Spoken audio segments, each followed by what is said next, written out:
So the first thing I'm looking for is I'm looking for a fair value gap on the 5-minute time frame. So this is in fact the fair value gap, not the point of interest. So I'm going to label this in blue, and this is exactly what my entry model entails of.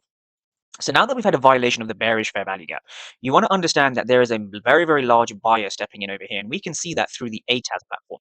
In fact, the ATAS platform shows us as a very, very large buyer over here. Now from here, what we see is we see a lot of buying strength coming into this area, and we see a lot of selling strength just over here. In fact, we see 447 for only 146.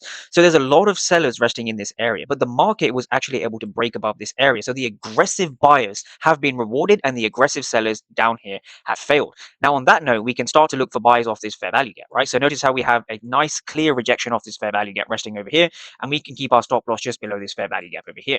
Now, the next question is, well, where do we target as a trader? Well, we simply look to target the 10 a.m. Eastern using the power of 3 over here. So we can see the power of 3 indicator, right? So as you can see, price rockets to the upside. So if you're struggling as a trader, you need to understand where the flip zones are actually occurring. And the only way you can see that is by understanding the ATAS platform and by seeing aggressive sellers fail over here, aggressive buyers are rewarded all the way up here. So when you're trading, always use the ATAS platform to confirm all of your trade setups.